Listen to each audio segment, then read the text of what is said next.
Hi, I'm Catherine Llewellyn, the host of the podcast. You can find out all about Truth and Transcendence on truthandtranscendence.com. And you can find out all about me on beingspace.world, where you will find my online coaching offering as well as my UK-based workshops. The Freedom of Spirit workshop for liberation and empowerment, the Pellower Radical Shift in Consciousness workshop for spiritual expansion, and transformational coaching for exploring the mind-body-spirit connection on the expansive path. You can also support the podcast by actually making a donation. I hope you enjoy the show. Welcome to Truth and Transcendence. You can find all our episodes on truthandtranscendence.com. Today, I'm delighted to welcome special guest Jonathon Aslay, who's here today to talk about It'll Be Okay and other things, no doubt. So Jonathon is a dating coach with almost 195,000 YouTube subscribers. My God. And he's not 200 years old. So how he's done that, I don't know. He's on a mission to encourage both men and women to fully love themselves with his new book, What the Heck is Self-Love Anyway? Packed with fun, engaging, spiritual and personal growth practices. And his dynamic midlife love mastery mentorship program, which inspires hundreds of people daily around the world. And you can find Jonathon on YouTube under his name, which is Jonathon, Jonathon, Aslay, Aslay. So, Jonathon, thank you so much for coming on the show. Well, I'm honored to be here. I'm excited to talk about this. Fantastic. Well, you are a very experienced speaker on recorded conversations, and you've been doing it for years, and you're very, very good at it. So I'm delighted to have you as well. And I love what you're doing. I love the work you're doing. And I love the theme you've tuned into around self-worth, because I've really noticed that, you know, aside from any other issues there might be in a relationship, self-worth is the most gnarly of them all and probably the most powerful. Well, I think it's because, and this is just my perception, I'm not saying this is a statement of fact. I think most human beings, one of the deepest wounds, I'm not going to say but one of their deepest wounds is I'm not good enough, I'm not lovable, I'm not likable. And so, and what's interesting is dating and relationships trigger this like nobody's business, it really triggers this stuff, whether you're in, and relationship doesn't necessarily have to mean romantic. It can be family, it can be work relationships, but I predominantly talk in the area of romantic relationships. And what I'm tongue-tied. I'm supposed to be this amazing speaker. I encourage human beings to seek to do personal development, self-help, spiritual work in this area, which self-love, which is the title of my book, incorporates self-work, self-esteem, self-confidence, self-reliance, self-discipline, all these self-words. And it's incorporated in love because, we all have a little inner, well, for us adults, I should say, we have an inner 6-year-old that is feeling, I'm not good enough, I'm not lovable, I'm not likable. So the human inside of us, the adult inside of us, the idea is that we take care and nurture this little 6-year-old inside of us, just like we would if we had a child at 6 years old that we would really want to nurture and love them. And the reason why it's called self-love is we're doing it for ourselves. Yes, absolutely. Well, that's so beautifully put. And I think anybody, if they had a little 6-year-old child, their first instinct would be to take care of them. But their own inner 6-year-old child, it's not necessarily the first instinct. Sometimes the first tell it to go and shut up. We were a Victorian parent, right? So little children should be seen and not heard. So I think you're absolutely right. It's interesting. It's something occurred to me while you were just saying that, is that, ideally as a parent, we love our child. I mean, we genuinely love and care for it. It's unconditional. And yet humans are rather fascinating. When a child doesn't operate the way you want it to operate, a parent can be rather toxic to that child. I mean, just the concept of saying no to a child can feel like, I mean, it can feel to a 6-year-old mind that doesn't comprehend what's going on, that could feel like abuse. And I'm not saying it is abuse, I'm just saying it can feel that way. So it's interesting how we've been conditioned also, by our parents to experience a lot of uncomfortableness. And yet a parent rarely would a parent ever want to emotionally harm a child. And yet there's this interesting dynamic that happens because we want our child to be safe. For example, they're about to touch a flame, no, and to a child, it's like, oh, it's just pretty. So, so part of the reconditioning is that our inner 6-year-old has had a lot of trauma in childhood.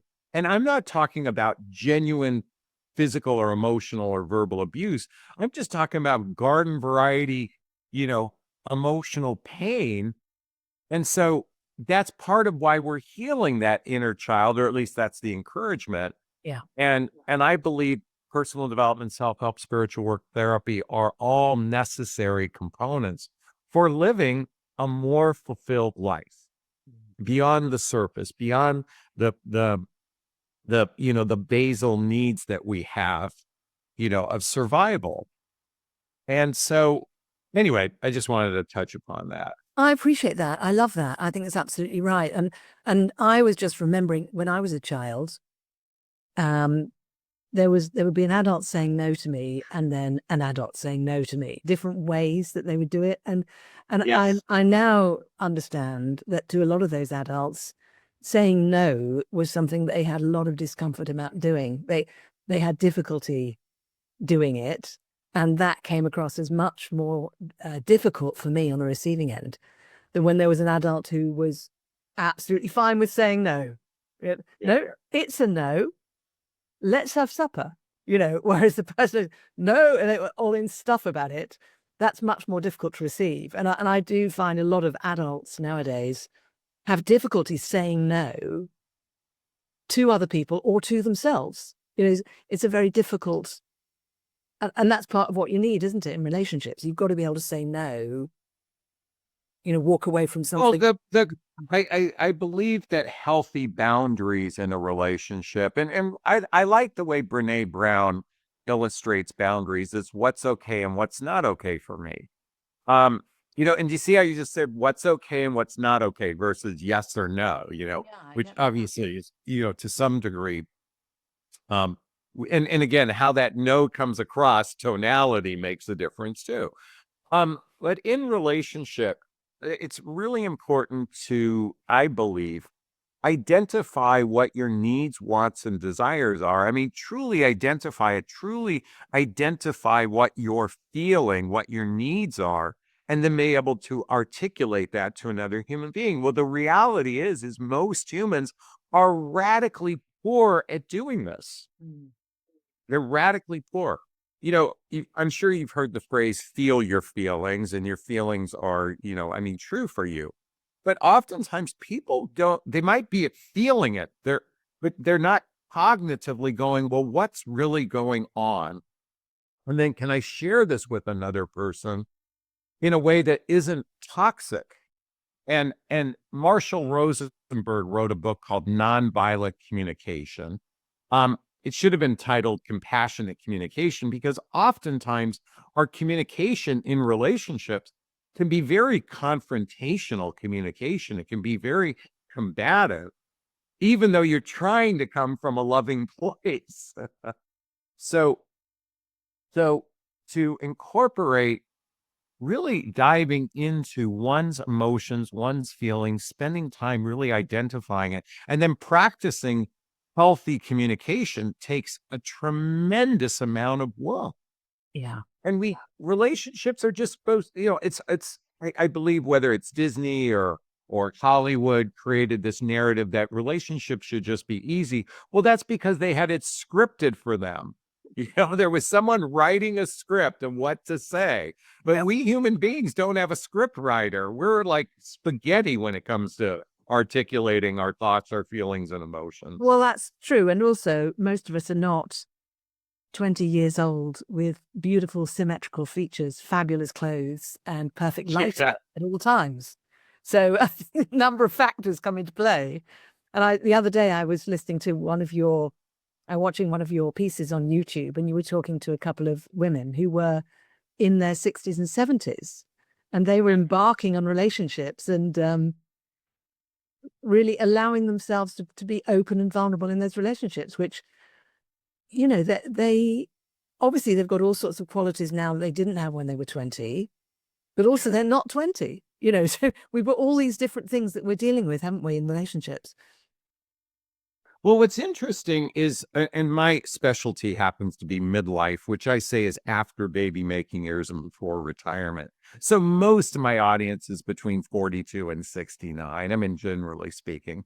Yeah. And as we age, it's interesting. Many people, most people in midlife who are single and looking for love are divorced. I would say roughly 75%. That's anecdotal on my part. And certainly we have people who have lost spouses, and we have some people who have never been married. Um, for somebody who's been out of the dating marketplace for 20 years, which can be very much the case because we have a growing population of singles. And what I mean is we probably have more people who are not coupled than we do have coupled. And for those women that you were talking about, they were newly in the dating marketplace, and it's all foreign to them. Like the idea of dating feels foreign. And what's interesting is we human beings, as we age, we still tend to date with younger eyes. Yes. It's one of the reasons why men oftentimes seek younger women, and even women who are, looking at a contemporary going, oh, he's unattractive because he's aged, kind of thing. So it's weird how we date with younger eyes to some degree. The other thing is most humans haven't really experienced genuine, true love. We've experienced, I mean, what I'm coming to the awareness is I would suspect that most people have experienced insecure attachment to another human being. And there's a fantastic book called Attached by Amir Levine and Rachel Hello that talks about insecure attachment that we confuse as love. And I believe, and then there's the prevailing narrative that if you have chemistry and attraction for another person, that equals relationship success. And so, without the understanding of the mechanics of a relationship, and I use the word mechanics, I mean, I do believe a relationship is something you build with another human being. And yet we don't have a blueprint for this. And most of our blueprint is really, it's either Disney or movies, or it's parents that probably had some dysfunctionality. So we have real no basis of I mean, very few people have ever witnessed genuine, real love for another human being. Now, I'm not, I'm not saying 100%. I'm not even saying 75%, but I do believe very few people have actually experienced genuine, healthy love. Yeah. That's sad. But I know exactly what you mean about the unhealthy attachment. So let's just kind of circle back to our original theme at the beginning of the conversation about it'll be okay. Because when we met in the pre-call and we were talking about some of the real Jonathon Aslay, some of the core themes for you in your life, this was a really strong one, the it'll be okay. And just as I'm talking to you now, I can't help but think that your connection to that theme must be contributing to and informing the way that you're working with people around relationships. So would you like to tell us a little bit about the kind of origin of your connection to it'll be okay? Sure. So, I was raised with a blueprint and I'm a tail end baby boomer Gen Xer. Um, the blueprint was go to college, get a job, meet a girl, get married, buy a house, start a family. Like that was the blueprint that was instilled upon me, ingrained upon me. And my criteria was simple: someone I was attracted to, someone who had a college education, and someone that came from a good family. I mean, I literally, that was the primary blueprint I had. And I met a woman who fit the bill. And yet I was so immature at that stage in my life because I was programmed with, as a husband, if you will, would solely provide and protect, provide and protect, provide that, like that was the only, like, I didn't know how to love. I didn't know how to really care for another human being. I just had this script going on. And because of that script, I wasn't a very good husband. I wasn't a very good partner. And I found myself, turning 40, going through a divorce. And at the same time, the market crash of 2008, 2009 happened. And at that same time, I lost my high-end corporate job. So I want you to imagine this. I lose my high-end corporate job, I get pummeled and wiped out in the market crash, and I'm going through a little bit of a contentious divorce. My emotional identity, or actually my complete identity, was obliterated in a few short weeks, months, if you will. And I used to go to bed wishing I didn't wake up for a very long time.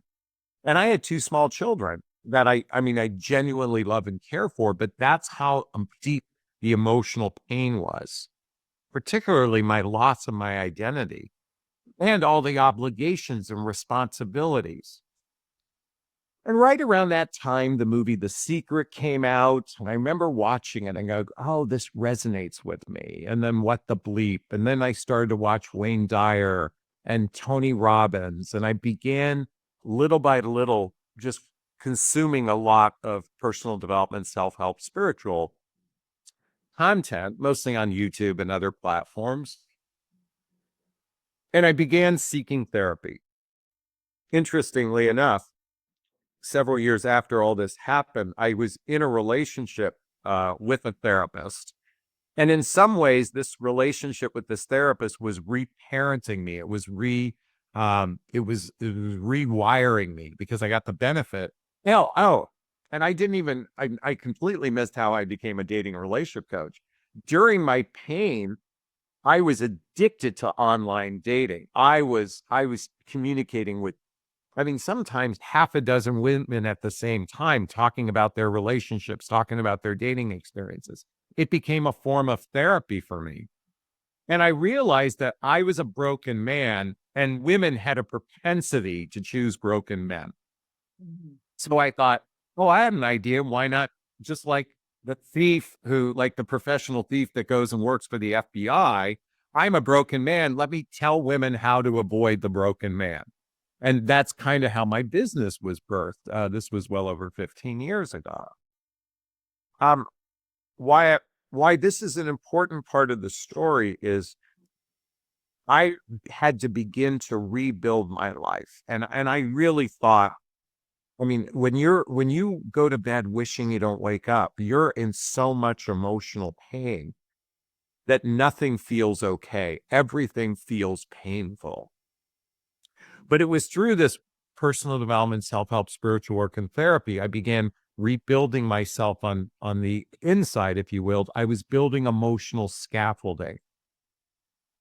And at that time, I did something called the Hoffman process, which is a deep dive into healing your childhood wounds with your parents. I began, as I shared, therapy.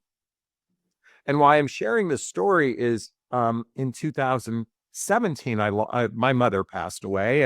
And she was 88, it's the natural order of things. But I remember it was probably the first most significant loss that I had. And then 6 months later, I lost my 19-year-old son, Connor, to an accident.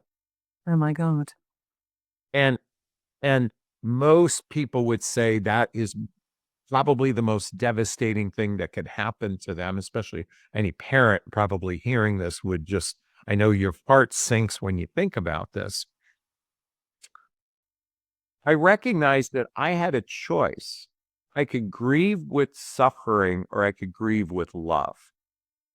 And I say it was a choice. I think love is a choice that we we make. It's not something automatic per se. Why I was capable of doing that and why it didn't take me down is because of all the work I'd done to build this emotional scaffolding.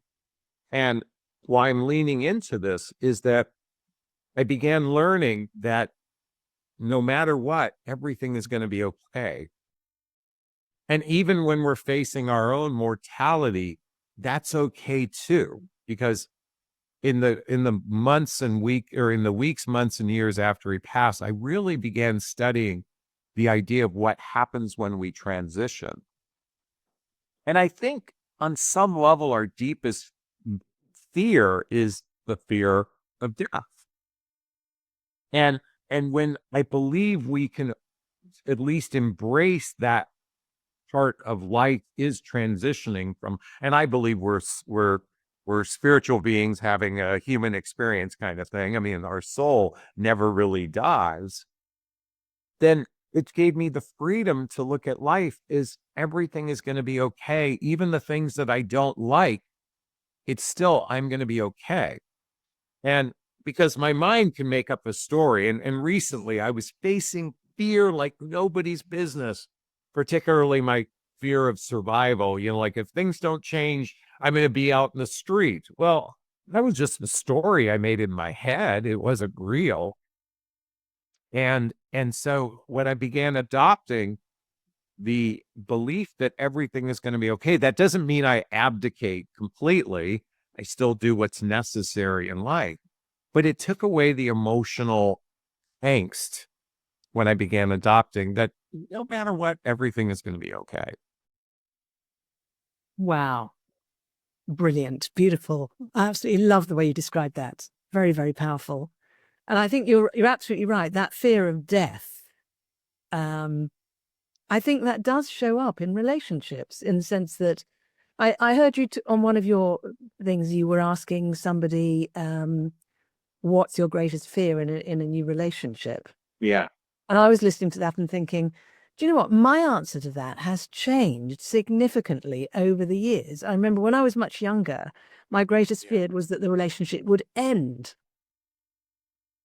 Whereas now that's not my greatest fear because I'm in a different place, and I think some of what you're saying, if our fear of ending isn't so great, that makes a massive difference to us.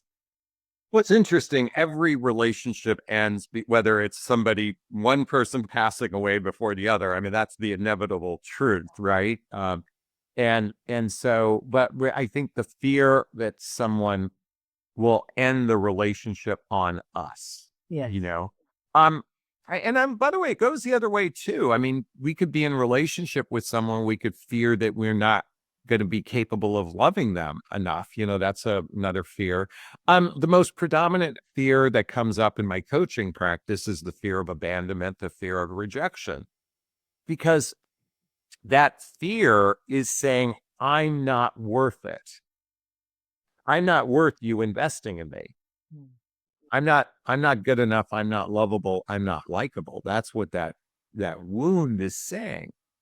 And I begin to adopt the belief that well, okay, I'm going to backtrack for something. I have to share this, but I imagine I live in Los Angeles, and there's Disneyland in Los Angeles, and in Florida, there's Disney World. And if we look at our ideal relationship as Disney World, for argument's sake, and you're in your car and you want to get to Disney World, okay? Well, sometimes we stop, like when we're driving, we're stopping off, we have to get gas and that sort of thing. But maybe we stop off at another amusement park along the way. And we have that ride. And then we spend the day and we move on. Well, what if all of our relationships that we have are stops at different amusement parks? In other words, let's stop off at this amusement park and I had a good time. And then you're traveling and you get to another state and you stop off another one and we have a good time. And by the way, now a lot of times what happens is we stop off at an amusement park. We think, oh, this is Disney World, but it's not Disney World. Okay. And then we create a judgment that it wasn't Disney World. And then, the park. Okay. the analogy of someone ending the relationship is they closed the park on you and kicked you out, kind of thing. Okay.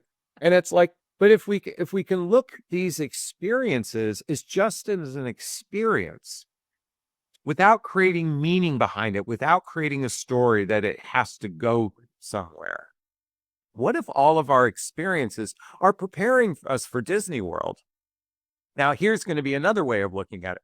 What if you don't get to Disney World in this lifetime? All of those stops were preparing you on a spiritual level to maybe do it in the next lifetime. And I'm a believer. I have multiple beliefs of what this experience is, whether we live in multiverse, whether we live on the same plane of existence, and we just do it in a variety of different ways. I have a real, my brain is very twisted and warped, is what I think happens when we transition. But when we let go of even having to get to Disney World and we just go, I'm just driving, and I'm going to stop off. And maybe you stop off at one amusement park and that's where you spend the rest of your life with. And saying, that's okay. I'll be okay. Coming back to I'm okay. It's okay. When we have to I believe humans that have to create such meaning around things, instead of just experiencing it for what it is, that's an essence of it's okay. I'm okay. Fantastic. Do you know what? I was just reminded, have you ever seen that movie, Fried Green Tomatoes at the Whistle Stop? Yeah. You know, that story where the woman, I think a couple pull in to get gas and they break up and she just stays at the service station, whatever it is, and he drives off. And she just gets to know the people who work in the cafe there. She ends up marrying a guy who works there. She just stays there and it's her life. And now I have to go rewatch the movie. it's such a great story of somebody like being in the experience that is presented in that moment and celebrating it and being open to it. And you're watching it and thinking, God, if I arrived at a place like that, I'd be wanting to go somewhere else. And so what doing, aren't we? It comes back to the scripts. Okay, so remember I told you my blueprint was go to college, get a job, meet a girl, get married, buy a house, start a family. So that's a script. That's a story. We all have a story, and we've been imprinted to some degree, whether it's our parents instilling these stories and scripts, culture, like our socialization, how we're raised and such. Boys are supposed to be a certain way, girls are supposed to be a certain way. There's all these scripts that are in our head of what it's supposed to be like. And I'm here to say you get to write your own script. And in this particular story with Fried Green Tomatoes, she let go of the script that she had and says, I'm just going to write my script every day and see, in other words, I'm going to write it every day without any expectation, without a destination. Let me see how this feels. And when I say feels, I mean experience. And I think she was eventually very happy with what she, chose. Yeah. I think it's the scripts that so bombard us, especially those deeply rooted scripts. And oftentimes those scripts, as we said, happen in childhood. I'll give you an example of a script.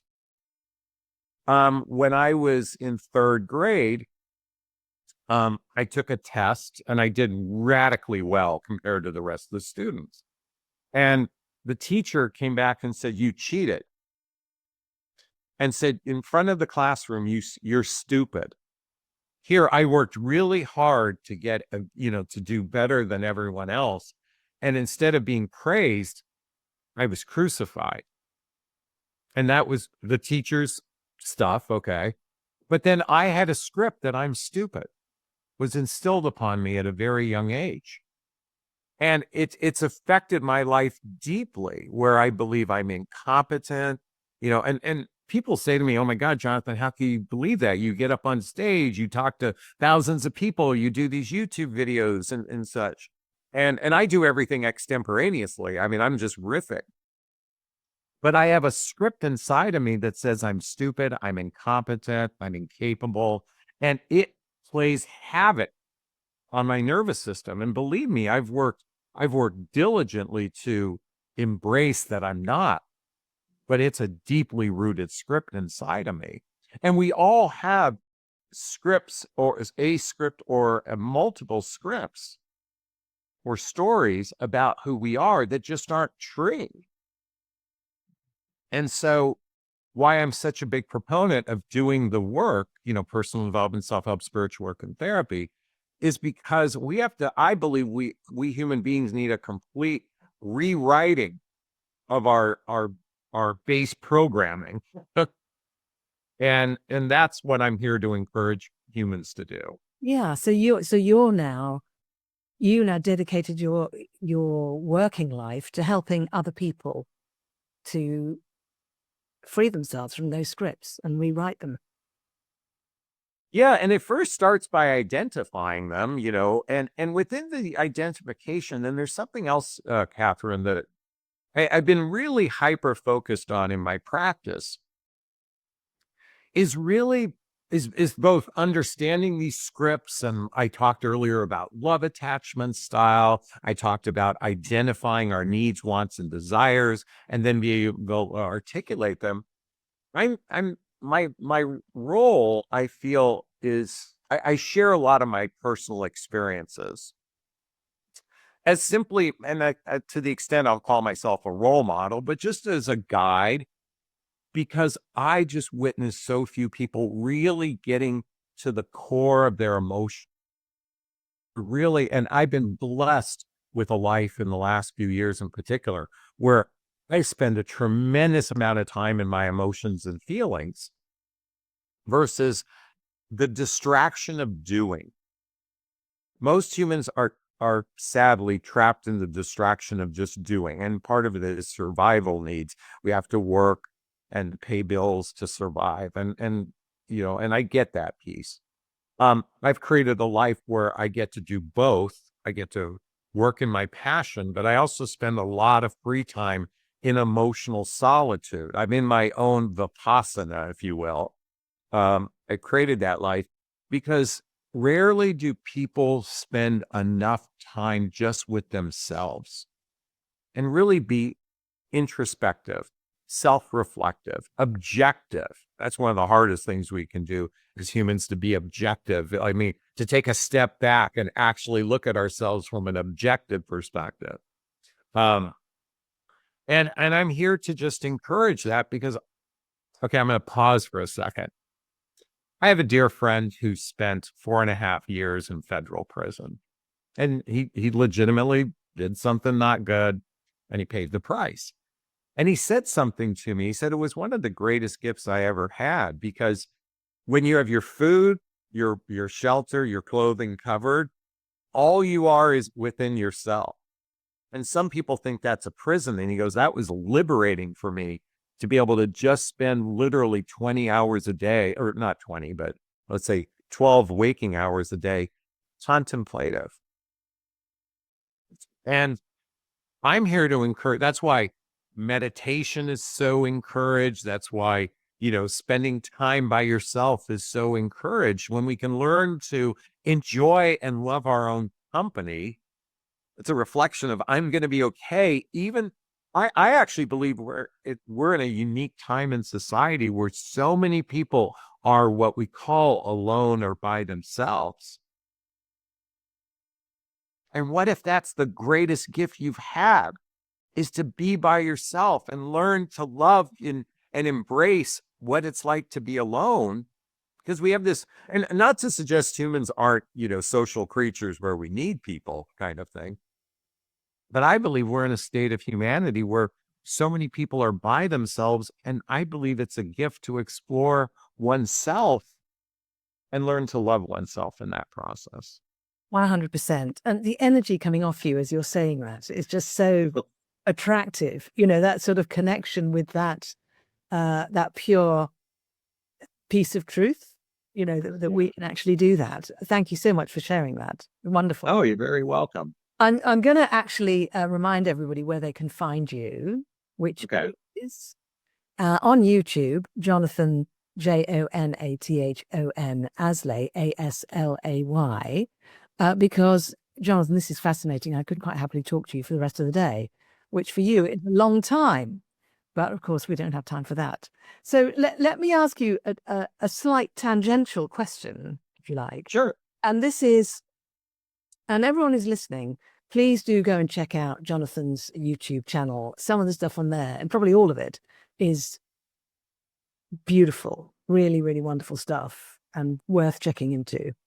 And if you think you might need a coach for relationship stuff, you get a discovery call with Jonathan. Just go and check that out. Well, really, I highly recommended. So, and I was just going to say, there are a lot of people in the world at the moment who are trying to, let's say, be part of the solution in one way or another.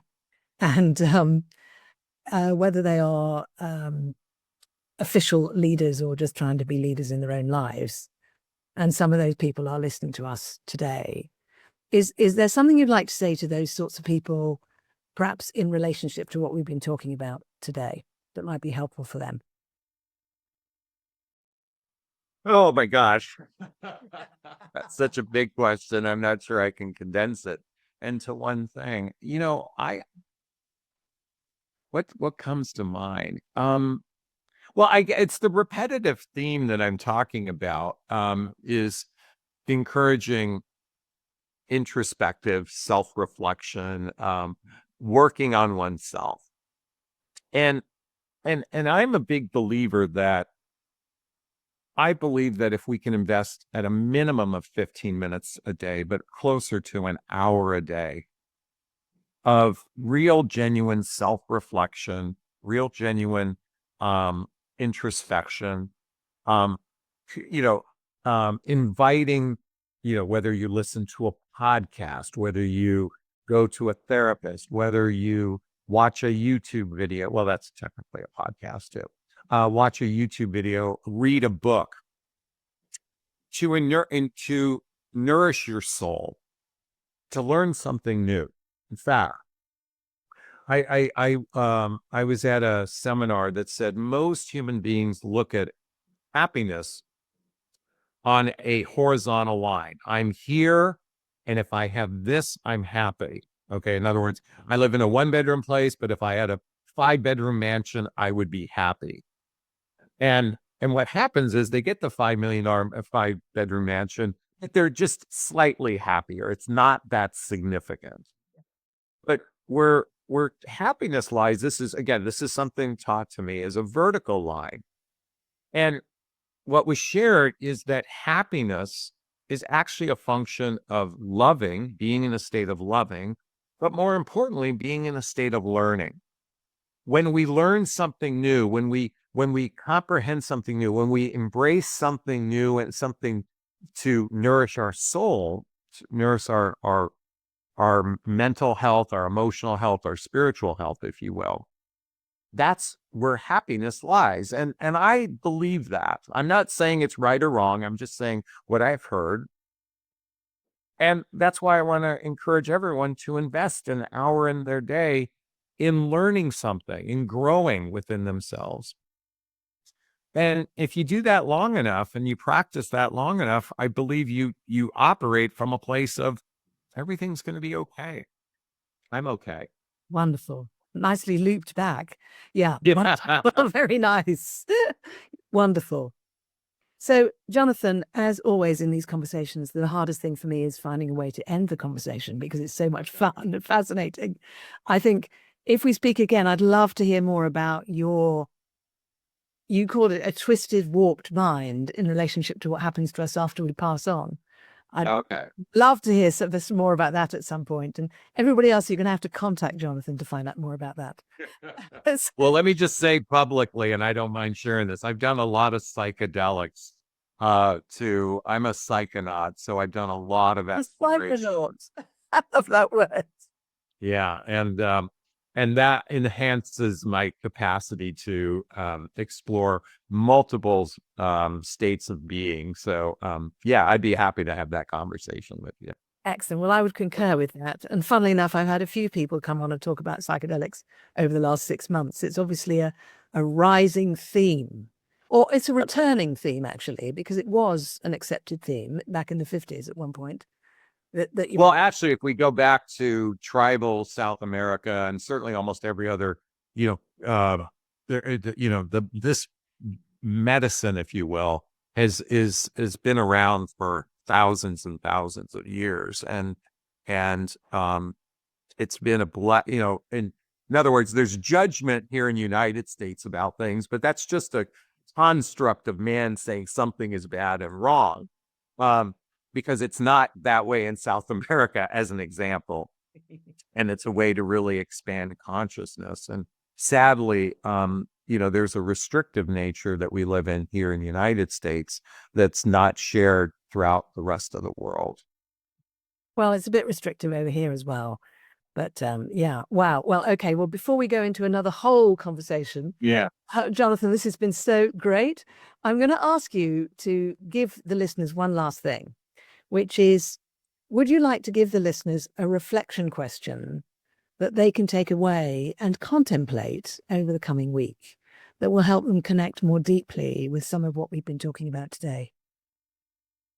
Yeah. So I'm going to come back to the point you brought up in the video. I'm going to invite everyone, particularly in romantic love, and even if you're in a relationship or you're single looking for love kind of thing, or you're not looking for love, I invite you, what's your greatest fear about relationships? And really examine that fear. And even we'll use the Byron Katie, ask, is that really true, that fear? And explore that for yourself. And I invite you to look up Byron Katie, called The Work, and there's the 4 questions you can ask regarding that fear. And see if you can embrace that fear. And it's not about overcoming it. It's about recognizing that it's just oftentimes a thought that isn't real, and see where that takes you. That would be my invitation for everyone. Very liberating. So if everyone does that over the coming week, there will be an energetic shift in humanity, that section of humanity who listened to the episode. So Absolutely. Thank you very, very much, Jonathon Aslay. So that's all for Truth and Transcendence today. You can find our other episodes on truthandtranscendence.com. Be sure to give us a thumbs up, a 5-star rating, and share with your friends, and comment on what we were discussing today. Have a great week, and I'll see you next time. Thank you again, Jonathon. Thank you, Catherine. I hope you enjoyed this week's episode. It really helps if you give a thumbs up, a 5-star rating, a review, and share with your friends. If you're looking for transformational coaching or an intensive transformational weekend workshop experience, I can help with that. You can actually help the show by making a donation. Until next time, take care.